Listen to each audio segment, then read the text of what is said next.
সবাইকে আমন্ত্রণ রাতের বাংলাদেশে। শুরুতে জানিয়ে দিচ্ছি শিরোনাম। শুধু ক্ষমতার ভারসাম্যের জন্য সংস্কার নয়, দ্রব্যমূল্য নিয়ন্ত্রণ এবং স্বাস্থ্য সেবার বিষয়েও প্রস্তাবনা দেওয়া উচিত বললেন তারেক রহমান। অহেতুক সমালোচনা না করার আহ্বান। সরকার ব্যবস্থা করতে হবে, অবশ্যই করতে হবে নিরপেক্ষ নির্বাচনে, কিন্তু সেটি কি শুধু সংস্কার? বাজারের ব্যবস্থা, চিকিৎসা ব্যবস্থা, এটি কি সংস্কার নয়? সংস্কার করে নির্ধারিত সময়েই নির্বাচন সম্ভব বললেন নাহিদ ইসলাম। আওয়ামী লীগের ব্যাপারে সকলকে এক সিদ্ধান্তে আসার আহ্বান। সরকার যে নির্ধারিত সময় দিয়েছে, সেই নির্ধারিত সময়ের মধ্যেই এই সকল কার্যক্রম করে নির্বাচনের দিকে যাওয়া সম্ভব, কিন্তু নির্বাচনের আগে অবশ্যই আইন শৃঙ্খলার পরিস্থিতির উত্তরণ ঘটতে হবে।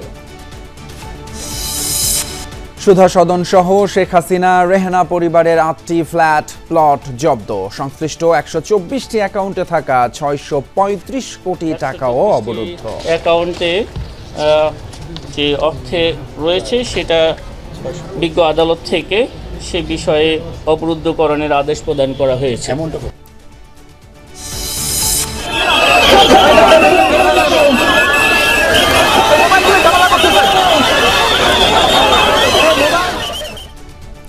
স্বরাষ্ট্র উপদেষ্টার পদত্যাগ দাবিতে বাম সংগঠনের পদযাত্রায় পুলিশের বাধা। ধর্ষণের সর্বোচ্চ শাস্তি মৃত্যুদণ্ডের দাবিতে শাহবাগে শিক্ষার্থীদের অবস্থান।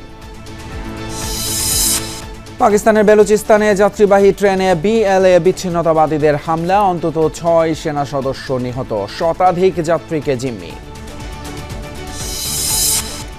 স্বাধীনতা দিবসের রাতে প্রথম দ্বিপাক্ষিক সফরে বেইজিং যাবেন ডক্টর ইউনূস। চীনের সাথে সম্পর্ক উন্নয়নকে ইতিবাচক বলছেন 75% বাংলাদেশি।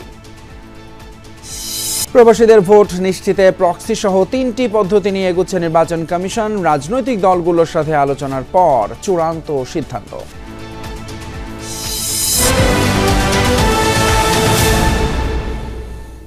এতক্ষণ শিরোনাম দেখছিলেন, আর আপনাদের সঙ্গে আছি আমি ফয়সাল তিতুমির।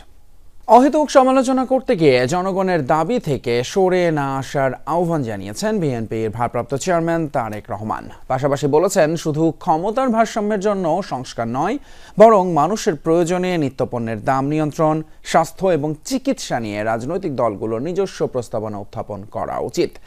আরেক অনুষ্ঠানে বিএনপির নেতারা গণমাধ্যমের সমালোচনা করে বলেন, বিশেষ একটি দলের অপকর্ম নিয়ে গণমাধ্যম নীরব থাকলেও সরব শুধু বিএনপি নিয়ে। নাগরিক সমাজ ও রাজনীতিবিদদের সম্মানে রাজধানীর শুটিং ক্লাবে ইফতার মাহফিলের আয়োজন করে ন্যাশনাল ডেমোক্রেটিক মুভমেন্ট এনডিএম। আয়োজনে যোগ দেন ফ্যাসিবাদ বিরোধী আন্দোলনে অংশ নেয়া বিভিন্ন রাজনৈতিক দলের নেতারা। লন্ডন থেকে ভার্চুয়ালি অংশ নেন বিএনপির ভারপ্রাপ্ত চেয়ারম্যান তারেক রহমান। আমার সামনে উপস্থিত সকল আমন্ত্রিত অতিথিবৃন্দ, আসসালামু আলাইকুম।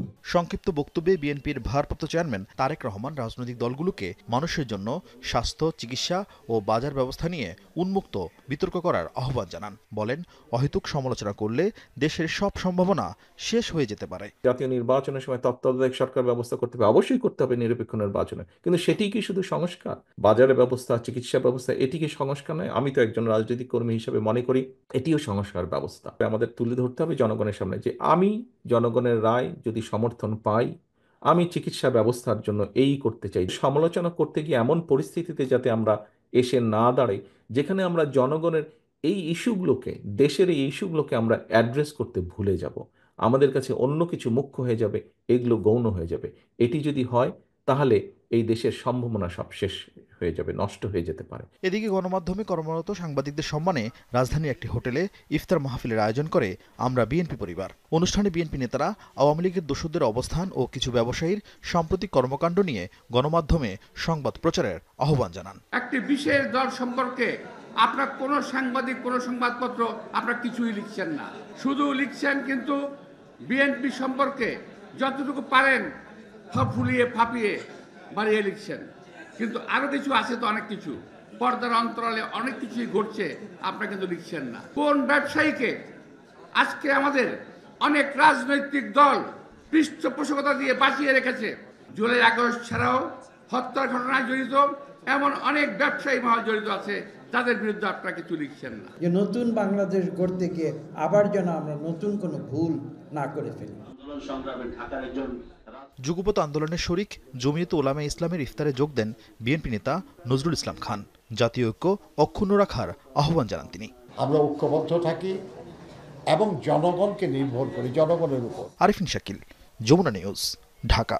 এদিকে সংস্কার করে নির্ধারিত সময়ের মধ্যে নির্বাচন সম্ভব বলে মন্তব্য করেছেন জাতীয় নাগরিক পার্টির আহ্বায়ক নাহিদ ইসলাম। জাতীয় নাগরিক পার্টি একই সাথে আইনসভা এবং গণপরিষদ নির্বাচন চায় বলেও মন্তব্য করেন তিনি।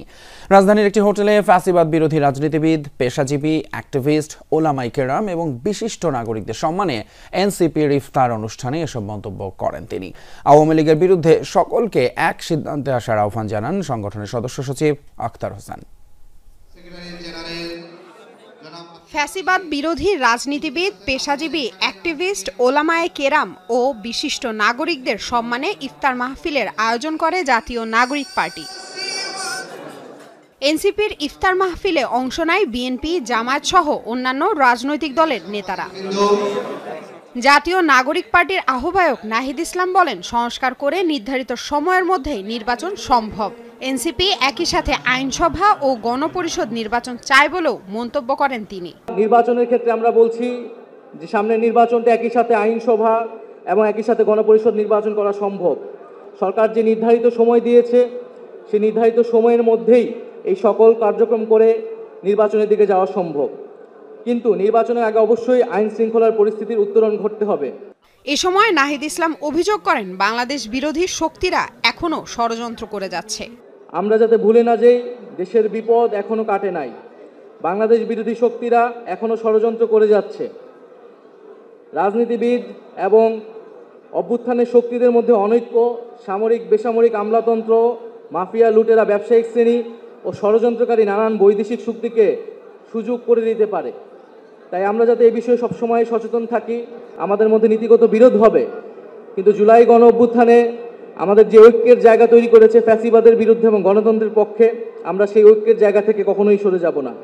যেই ফ্যাসিবাদী যারা দোষর রয়েছিল তাদের দ্রুত বিচার আমাদের সকলেরই প্রত্যাশা। সেই দৃশ্যমান বিচার কার্যক্রম আমরা দেখতে চাই।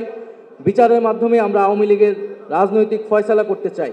আওয়ামী লীগের বিরুদ্ধে সকলকে এক সিদ্ধান্তে আসার আহ্বান জানান নতুন রাজনৈতিক দলের সদস্য সচিব আখতার হোসেন। যারা জুলাই এবং আগস্টের অভ্যুত্থানের সময়কালে নারকীয় নরহত্যা চাপিয়ে দিয়েছে, মানবতা বিরোধী অপরাধ করেছে, সে আওয়ামী লীগের বিরুদ্ধে আজকের এই ইফতার মাহফিলে আসা প্রত্যেক ফ্যাসিবাদ বিরোধী রাজনৈতিক পক্ষকে একমত হয়ে একটি সিদ্ধান্ত গ্রহণ করবার অনুরোধ জানাচ্ছি।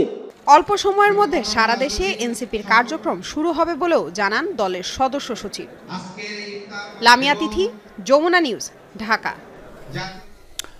শেখ হাসিনা ও তার পরিবার এবং স্বার্থ সংশ্লিষ্ট ব্যক্তি এবং প্রতিষ্ঠানের ফ্রিজ করা 124টি ব্যাংক অ্যাকাউন্টে 635 কোটি 14 লাখ টাকা জব্দ করেছে বাংলাদেশ ফিনান্সিয়াল ইন্টেলিজেন্স ইউনিট। বাজেয়াপ্ত করা হয়েছে সুধা সদন সহ 8টি ফ্ল্যাট এবং বাড়ি।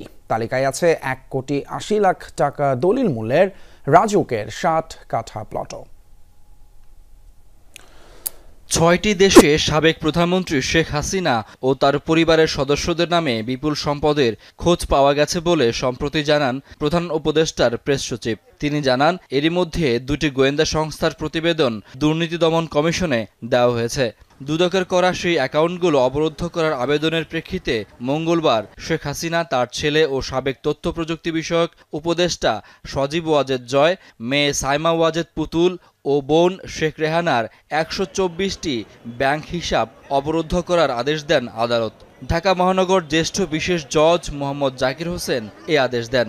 একই সঙ্গে শেখ হাসিনা, সজীব ওয়াজেদ জয়, সাইমা ওয়াজেদ পুতুল, শেখ রেহানা, শেখ রেহানার ছেলে রাদওয়ান মুজিব সিদ্দিক, শেখ রেহানার মেয়ে টিউলিপ রিজওয়ানা সিদ্দিক ও আজমিনা সিদ্দিকের বিদেশ যাত্রায় নিষেধাজ্ঞা দেন আদালত। পরে দুদক জানায়, যুক্তরাষ্ট্র, যুক্তরাজ্য, সিঙ্গাপুর, হংকং এবং ক্যামন দ্বীপপুঞ্জে হাসিনার পরিবারের সদস্যদের সম্পদের খোঁজ পাওয়া গেছে। 124টি ব্যাংক অ্যাকাউন্টে 635 কোটি টাকা পাওয়া গেছে বলেও জানানো হয়। 124টি অ্যাকাউন্ট ফ্রিজের জন্য আবেদন করা হয়েছিল। আমরা কিছুক্ষণ আগে জেনেছি এই 124টি অ্যাকাউন্টে যে অর্থে রয়েছে সেটা বিজ্ঞ আদালত থেকে সে বিষয়ে অবরুদ্ধকরণের আদেশ প্রদান করা হয়েছে। অ্যাকাউন্টের অর্থের বাইরে রাজুকের 1,80,00,000 টাকা মূল্যের 60 কাঠা প্লট পাওয়া গেছে শেখ হাসিনা এবং তার পরিবারের নামে। এছাড়া 8,85,00,000 টাকার 10% জমি সহ 8টি ফ্ল্যাট পাওয়া গেছে বলে জানায় দুদক। অর্জিত স্থাবর সম্পদ যাতে অন্যত্র স্থানান্তর, হস্তান্তর বা ব্যাহত না হতে পারে সেজন্য বিজ্ঞ আদালতে আবেদন করা হয়েছিল। সে আবেদনও আমরা কিছুক্ষণ আগে জেনেছি, সেই আবেদন বিজ্ঞ আদালত কর্তৃক গৃহীত হয়েছে এবং সেগুলো আদেশ দেওয়া হয়েছে ইতিমধ্যে। বিজ্ঞ আদালত থেকে এই যে সম্পদ ব্যবস্থাপনার জন্য একই সাথে রিসিভার নিয়োগেরও আদেশ দেওয়া হয়েছে। মালয়েশিয়ায় মানব পাচারের ঘটনায় 1,128 কোটি টাকা আত্মসাতের অভিযোগে 12টি রিক্রুটিং এজেন্সির বিরুদ্ধে মামলা করেছে দুদক। এসব প্রতিষ্ঠানের স্বত্বাধিকারী সাবেক এমপি মন্ত্রীরা। 12টি পৃথক মামলা রুজুর সিদ্ধান্ত গৃহীত হয়েছে। শাকিল হাসান, যমুনা নিউজ, ঢাকা। চলতি বছরের মধ্যেই বিদেশে পাচার হওয়া কয়েকশো কোটি ডলার ফিরিয়ে আনা সম্ভব বলে জানিয়েছেন অর্থ উপদেষ্টা ডক্টর সালেহউদ্দিন আহমেদ। বলেন, এই জন্য নতুন অধ্যাদেশ করা হচ্ছে। পাচার হওয়া অর্থ ফেরত আনার ক্ষেত্রে প্রধান উপদেষ্টা বড় সম্পদ বলে জানিয়েছেন নতুন বিশেষ সহকারী ডক্টর আনিসুজ্জামান চৌধুরী। একে তিনি আল্লাহর আশীর্বাদ হিসেবেও মন্তব্য করেছেন। শ্বেতপত্র প্রণয়ন কমিটির তথ্য অনুযায়ী ক্ষমতাচ্যুত আওয়ামী লীগ সরকারের 3 মেয়াদে দেশ থেকে 28 লাখ কোটি টাকা পাচার হয়েছে। অর্থ পাচারের ক্ষেত্রে শীর্ষ 11 ব্যক্তি ও প্রতিষ্ঠানের তালিকাও করেছে এ সংক্রান্ত টাস্ক ফোর্স। এর মধ্যে আছেন সাবেক প্রধানমন্ত্রী শেখ হাসিনা ও তার পরিবারের সদস্যরা। এ অবস্থায় পাচার হওয়া বিপুল পরিমাণ অর্থ ফেরত আনার বিষয়টিকে গুরুত্ব দিচ্ছে অন্তর্বর্তী সরকার, করছে নতুন অধ্যাদেশ। অর্থ উপদেষ্টা জানিয়েছেন, চলতি বছরই কয়েকশো কোটি টাকা ফেরত আনা যাবে। বিশাল অঙ্কের টাকা, সব অঙ্ক টাকা আনতে তাদের আইডেন্টিফাই করে বিভিন্ন দেশে আছে। এইখানে কতগুলো আপনার আইনি পদক্ষেপ আছে, আবার সেই আইনগুলো আবার বৈদেশিক বিদেশের সাথে জড়িত। আমরা চেষ্টা করছি ইমিডিয়েটলি যেটি পারি কতগুলো সেন্সিটিভ কেস করা হয়েছে, অন্যগুলোরও অ্যাটলিস্ট প্রসেসটা শুরু করি, কিছুটা ইন্ডিকেশন কিছুটা আসুক।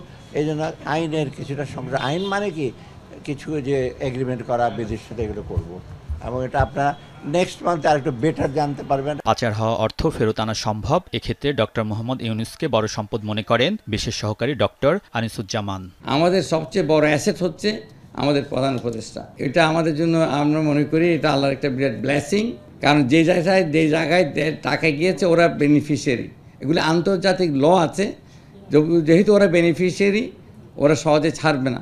কিন্তু প্রফেসর ইউনূস সাহেব আমাদের শ্রদ্ধেয় প্রধান উপদেষ্টা, ওনার সামনে ওনারা নিজেরাই অফার করছেন সহযোগিতার। এটা সেই জন্য আমরা অত্যন্ত দ্রুত কাজ করছি, ইনশাল্লাহ আমরা সফল হব। দায়িত্ব নেয়ার প্রথম দিন অফিস করে তিনি বলেন, অর্থনীতি খুবই ভঙ্গুর অবস্থায় আছে। অন্তর্বর্তী সরকার নামটি বিনিয়োগের ক্ষেত্রে বড় বাধা। আপনি একটা সরকারকে বলছেন ইন্টারিম, এই শব্দটাই তো আপনার জন্য অসুবিধাজনক।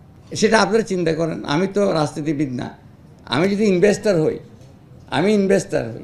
আমি যখন বলবো যে এটা ইন্টারিম, তখন আমি চিন্তা করব এটা কি স্থায়িত্ব আছে, এর পলিসির কি ইয়ে আছে।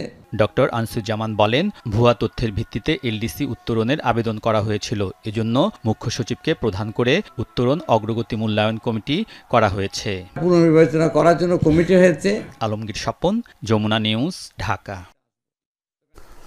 ধর্ষণ এবং নিপীড়ন বিরোধী পদযাত্রায় পুলিশের সাথে সংঘর্ষের ঘটনা ঘটেছে। মঙ্গলবার দুপুরে প্রধান উপদেষ্টার বাসভবনে স্মারকলিপি প্রদান করতে গেলে এই সংঘর্ষের ঘটনা ঘটে। এই ঘটনায় পুলিশ সহ আহত হয়েছে অন্তত 10 জন। অন্যদিকে ধর্ষকদের সর্বোচ্চ শাস্তি, মৃত্যুদণ্ড, জনসম্মুখে নিশ্চিত সহ 4 দফা দাবিতে শাহবাগে দিনভর অবস্থান কর্মসূচি পালন করেছে রাজধানীর 30টি কলেজের শিক্ষার্থীরা। 9 দফা দাবিতে ধর্ষণ ও নিপীড়নের বিরুদ্ধে বাংলাদেশ প্ল্যাটফর্মের কর্মসূচি ছিল প্রধান উপদেষ্টার বাসভবনের দিকে পদযাত্রা। ইন্টারকন্টিনেন্টাল হোটেলের সামনে আসলে পদযাত্রাকে বাধা দেয় পুলিশ। এ সময় পুলিশের সাথে বাদানুবাদে জড়িয়ে পড়ে পদযাত্রাকারীরা।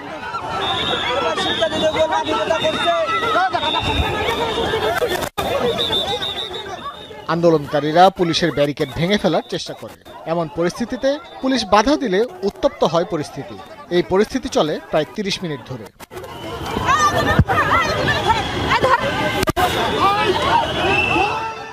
পুরো ঘটনায় পুলিশের অন্তত ৮ জন আহত হয় বলে জানানো হয়। আমাদের সাথে ধস্তাধস্তি হচ্ছিল, আমরা কোনোভাবে কিন্তু তাদেরকে আমরা লাঠিচার্জ বা কিছু করার কোনো সুযোগও আমাদের ছিল না, আমরা করিও নাই।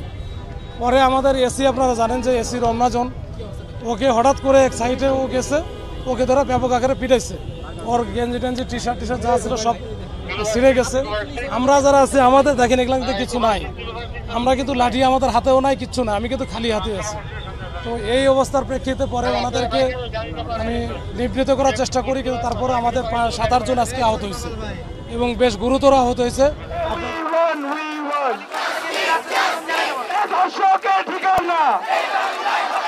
এর আগে ধর্ষণ ও নারী নির্যাতনের প্রতিবাদ ও ধর্ষকদের সর্বোচ্চ শাস্তি নিশ্চিতের দাবিতে শাহবাগে অবস্থান নেয় রাজধানীর ৩০টি কলেজের শিক্ষার্থীরা। সরকারের দুর্বলতার কারণেই নারীদের জন্য দেশ অনিরাপদ হয়ে উঠছে বলে অভিযোগ করেন তারা। এইখানে মেইনলি একটা মেয়ে যখন রেপড হয় তখন কিন্তু একটা মেয়েটা বেশি শেমফুল হয় একটা রেপিস্টের থেকে। আমরা মেয়েরা তো করেও সেফ না, আমরা বাইরে কিভাবে সেফ থাকবো? এই যে জুলাই অভ্যুত্থান হয়েছে, আমরা তো জুলাই অভ্যুত্থানের রাজপথে নামিনি আজকে দিনটা আসার জন্য। আমরা যাদেরকে আজকে যে চেয়ারে গুলো বসাইছি তাদের উচিত ছিল আজকে আমাদেরকে এখানে না আনা। আইন ব্যবস্থা নিচ্ছে না কোনোভাবে। আইনে যে আমরা যে এত ভালো ভালো লোক বসিয়ে রাখছি, এরা যে জনগণের টাকা খাইতেছে, কোনো তো লাভ হইতেছে না। এরা তো বেতনের উপরে বেতন পাইতেছে, কিন্তু কি আমার বোনরা যে আজকে এই ধর্ষণের কারণে যে হসপিটালে আছে, মারা গিয়েছে, এদের তো কোনো বিচার পাইতেছি না আমরা। পৃথক ট্রাইব্যুনালে সকল ধর্ষণের বিচার করার সিদ্ধান্ত বাস্তবায়ন করার দাবি জানান শিক্ষার্থীরা। প্রকাশ্যে জনসম্মুখে ফাঁসি দিতে হবে এবং এটা আমাদের দাবি।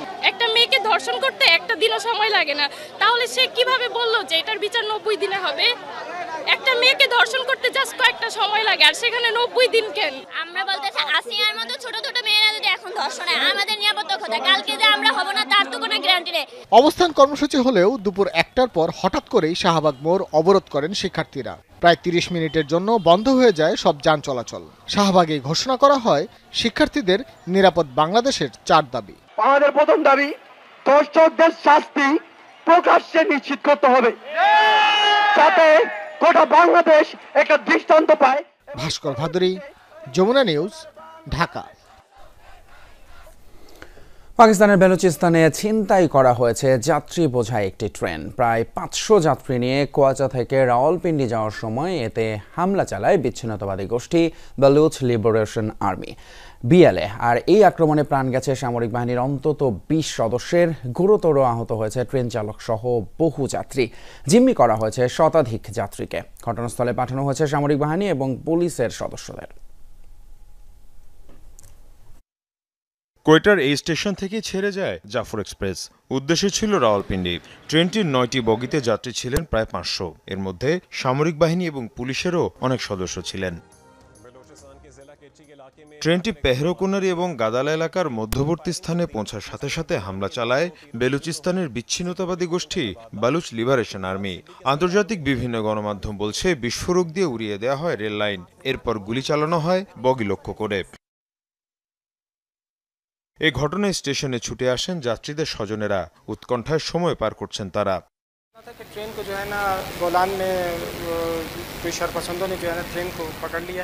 ট্রেন হাইজ্যাক করা হয়েছে শুনে এখানে ছুটে এসেছি।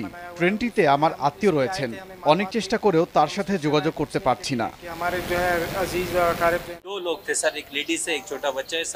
আমার ভাইয়ের সাথে এক নারী এবং শিশু রয়েছেন, জানি না তাদের কি অবস্থা। ট্রেনটি শতাধিক যাত্রীকে জিম্মি করে বিচ্ছিন্নতাবাদীরা। গোলাগুলিতে প্রাণ গেছে বেশ কয়েকজন সেনা সদস্যের। অভিযান চালানো হলে সব জিম্মিকে হত্যার হুমকিও দেয় BLA।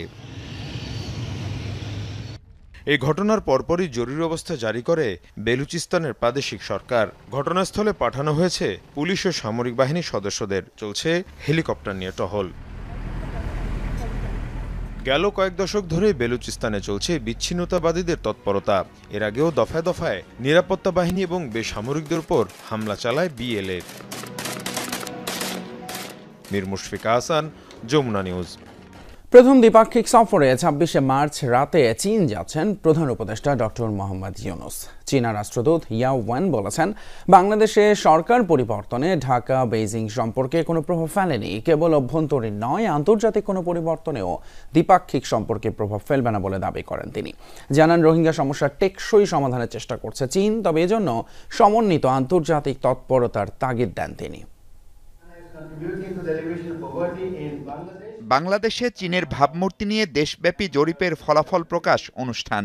আয়োজক সেন্টার ফর অল্টারনেটিভ। ফলাফল বলছে, আগস্টের পট পরিবর্তনের পর চীনের সাথে সম্পর্ক ভালো হয়েছে বলে মনে করেন ৭৫% বেশি মানুষ। আর এই সময়ে সম্পর্কের চরম অবনতি হয়েছে প্রতিবেশী ভারতের সাথে। আবার অর্থনৈতিক সহযোগিতার নামে চীনা ঋণের ফাঁদে পড়ার আশঙ্কাও করছেন বড় একটা অংশ। এই অনুষ্ঠানে প্রশ্নোত্তর পর্বে আসে রোহিঙ্গা সংকট সমাধানে চীনের ভূমিকার প্রসঙ্গ। রাষ্ট্রদূত জানান, দেশটির অভ্যন্তরীণ পরিস্থিতির কারণে সমাধান কঠিন।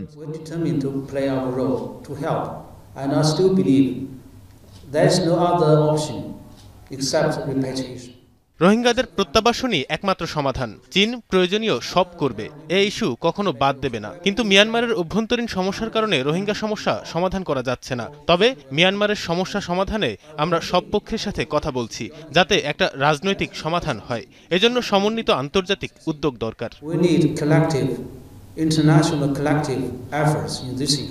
এদিকে মার্চের শেষ সপ্তাহে দ্বিপাক্ষিক সফরে চীন যাচ্ছেন প্রধান উপদেষ্টা doctor Mohammad Yunus. President Xi Jinping এর সাথে বৈঠকে বেশ কিছু চুক্তি ও সমঝোতা স্মারক সই হওয়ার কথা। তবে তা নিয়ে মুখ না খুললেও ঢাকা বেইজিং সম্পর্ক অনন্য ও টেকসই বলে উল্লেখ করেন রাষ্ট্রদূত।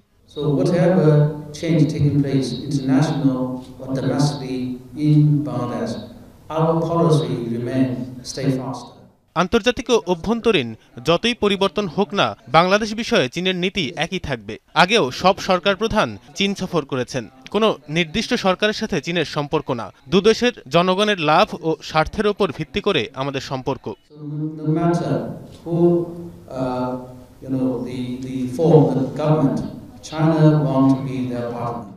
অন্তর্বর্তী সরকার দায়িত্ব নেয়ার পরও বাংলাদেশে চীনা বিনিয়োগ অব্যাহত আছে বলেও জানান ইয়াও ওয়েন।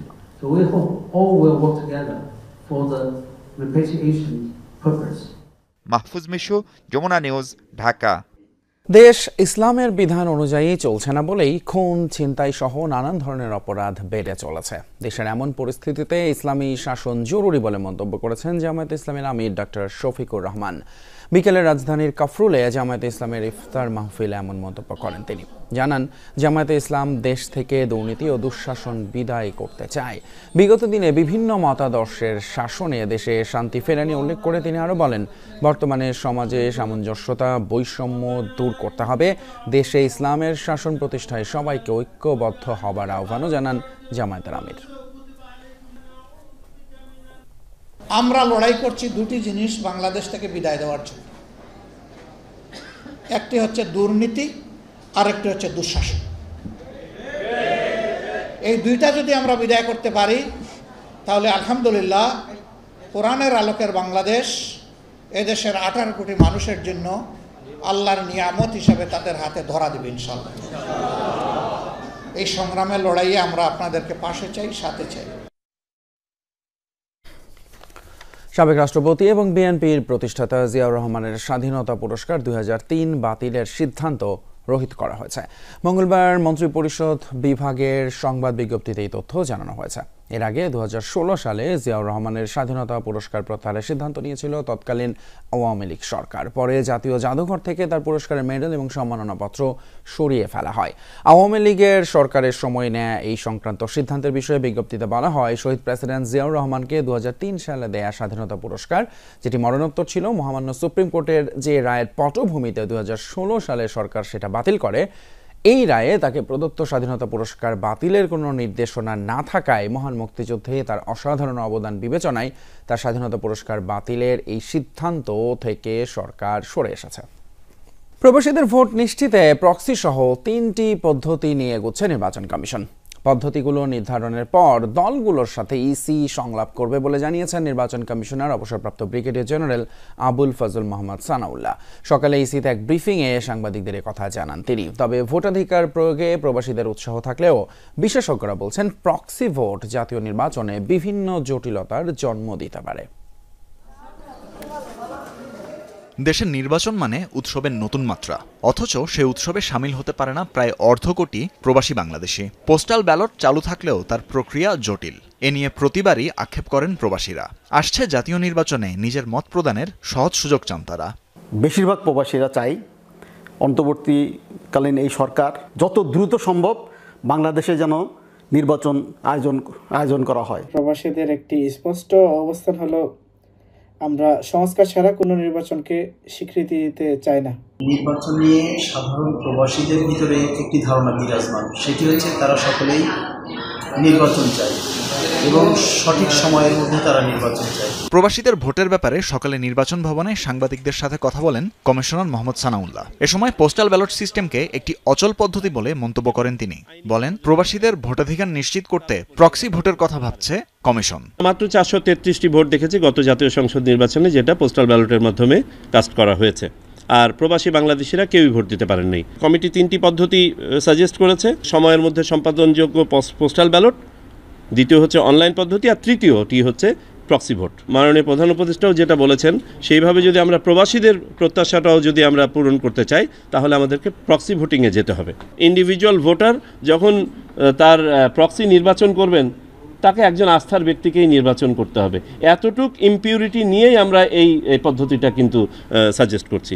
তবে এই প্রক্রিয়া নিয়ে আশাবাদী হতে পারছেন না ইসির সাবেক অতিরিক্ত সচিব জেসমিন টুলি। এই পদ্ধতি নির্বাচনকে প্রশ্নবিদ্ধ করতে পারে বলেও শঙ্কা তার। পরীক্ষামূলকভাবে ছোট ছোট করে চালু না করে যদি আমরা জেনারেল ইলেকশনে যদি একবারে দিতে চাই, বড় আকারেও না দিই, ছোট আকারেও দিই, তারপরে একটা প্রশ্ন থাকবে। পুরো নির্বাচনটাই গ্রহণযোগ্যতা তখন হারাবে। আমরা পোস্টাল ব্যালটটাকে কেন ইজি করি না? ইলেকশন কমিশন যেটা করতে পারে, এমবিসিকে ক্ষমতা দিতে পারে যে বিশেষ ক্ষেত্রে তাদের রিটার্নিং অফিসার নিয়োগ করতে পারে। যে টাইমে দেশে রেজাল্ট কাউন্ট হচ্ছে, রেজাল্ট ডিক্লেয়ার করছে, তখন তারা ঠিক ওই সময়টাই ওইখানে কাউন্ট করে রেজাল্টটা ডিক্লেয়ার করতে পারে। দেশের আর্থসামাজিক প্রেক্ষাপটে একজন প্রক্সি ভোটার তার মূল্যবোধের প্রয়োগ কতটা করবেন, সেই প্রশ্নও তোলেন ইসির এই অবসরপ্রাপ্ত কর্মকর্তা।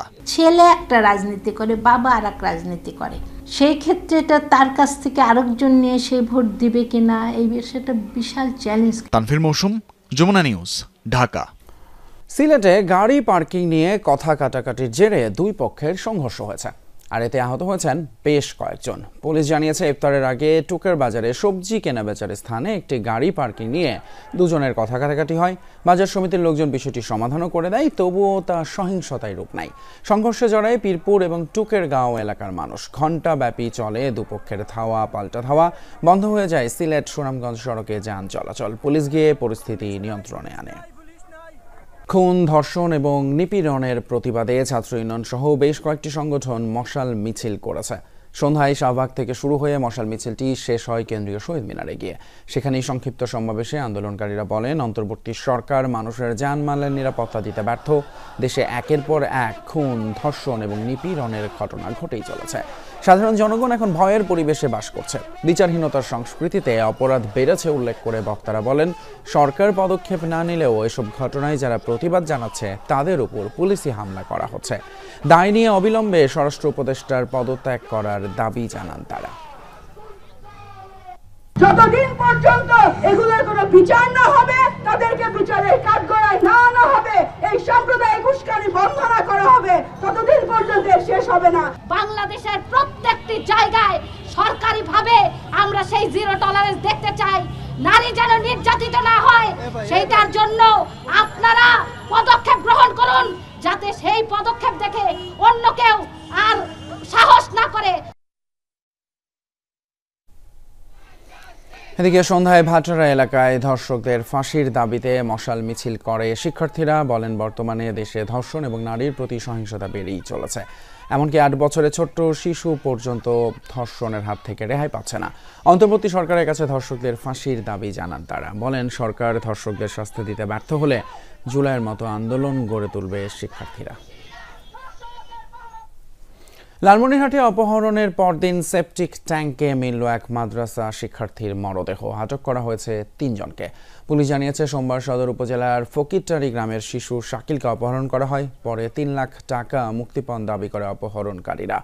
আটক করা হয় একই এলাকার শহীদুল, তার স্ত্রী এবং ছেলে সোহানকে। পরে সোহানের দেয়া তথ্যের ভিত্তিতে দুপুরে বাড়ির সেপটিক ট্যাঙ্ক থেকে হাত পা বাঁধা অবস্থায় শাকিলের মরদেহ উদ্ধার করে পুলিশ। তাদেরকে আমরা জয়েন্ট ইন্টারোগেশন চেলে ডিবি, থানা এবং আমাদের এডিশনাল এসপি স্যারের নেতৃত্বে জিজ্ঞাসাবাদ করার পরে আমাদেরকে সে বলে যে লাশটা তাদের ঘরের পিছনে বাথরুমের পাশে গর্ত করে করা হয়েছে। ঈদে ছেলেদের জন্য এবার নতুন কি আসছে, কোন পোশাকগুলো থাকবে ট্রেন্ডিংয়ে? কেরানীগঞ্জের পাইকারি পোশাক বাজারের ব্যবসায়ীরা বলছেন, সব বয়সী পুরুষের কথা মাথায় রেখে সাজানো হয়েছে কালেকশন। প্রাধান্য পেয়েছে গ্রীষ্মের আবহাওয়া। ছেলেদের ঈদ শপিং কিংবা সাজগোজে কম সময় লাগে, প্রচলিত আছে এমন কথা। কিন্তু কেরানীগঞ্জের পাইকারি বাজারে ঢুকলে নিমেষেই পাল্টে যাবে সেই ধারণা। সারি সারি দোকান, সবচেয়ে আধিপত্য জিন্সের। বিক্রেতারা জানালেন, ডেনিমের প্যান্ট, শার্ট, 3/4 সবকিছুই মেলে সুলভ মূল্যে। এছাড়া regular shirt, polo shirt, T shirt, পাঞ্জাবি, ট্রাউজার সহ ছেলেদের সব ধরনের পোশাক মিলবে এখানে। তাই দেশের সব অঞ্চলের পাইকারি ক্রেতারা জমান ভিড়। ভাঙচুর, সিকুইন এই জাতীয়গুলো বেশি চলছে, আর আমাদের কাস্টমার এগুলো চাচ্ছে বেশি। বেশ কিছু ডিজাইন কাজ করা আছে, তারপর স্ন্যাপ বাটনের আছে, বেশ ডিজাইন আর নর্মালের ভিতরেই নিচ্ছে আর কি, গরমের সাথে যাতে অ্যাডজাস্টেবল হয়। জিন্স প্যান্টের দাম 350 থেকে 1200 টাকা। তবে কিছু দোকানে 1000 টাকার মধ্যেও ভালো মানের জিন্স বিক্রি হচ্ছে। পাঞ্জাবি 400 থেকে 1000 টাকা, শার্ট 200 থেকে 800 টাকা পর্যন্ত বিক্রি হচ্ছে। জি স্টার আছে, কিংফিশার আছে, রকেস আছে, ডভ, ড্যাপিক, অনেক ব্র্যান্ডের আছে। আমাদের থেকে 350 টাকা কিনলে ওনারা 750 টাকা বিক্রি করে, 200-300 টাকা এক্সট্রা লাভ করে। খুচরা তো লাভ বেশি। Punjabi, shirt, casual shirt, formal shirt, pyjama সবই আছে। আমরা পাঞ্জাবির মধ্যে বিভিন্ন টাইপের কাপড় রাখছি, ব্যাম্বো, তারপর হচ্ছে আপনার সিল্ক। ঈদকে সামনে রেখে কেরানীগঞ্জের পাইকারি পোশাক বাজার থেকে কেনা নতুন পোশাকে সাজবে রাজধানী সহ সারা দেশের দোকানগুলো। সেখান থেকেই বেছে নিতে হবে পছন্দসই পোশাক। Tanvir Siddique, Tipu, Jamuna news, Dhaka. Russia Ukraine যুদ্ধ বন্ধে অবশেষে বৈঠক করেছে ওয়াশিংটন আর কিয়েভ। সৌদি আরবের মধ্যস্থতায় রিয়াদে মঙ্গলবার এই বৈঠক অনুষ্ঠিত হয়। আলোচনায় উপস্থিত ছিলেন মার্কিন পররাষ্ট্রমন্ত্রী মার্কো রুবিও এবং জাতীয় নিরাপত্তা উপদেষ্টা মাইক ওলালস। অন্যদিকে কিয়েভের পক্ষ থেকে ছিলেন ইউক্রেনের পররাষ্ট্রমন্ত্রী অ্যান্ড্রি সিবিগা। তবে বৈঠকে রুশ প্রতিনিধি হিসেবে কেউই ছিলেন না। এর আগে গেল সোমবার ইউক্রেনের প্রেসিডেন্ট জেলেনস্কি সৌদি আরব সফর করেন।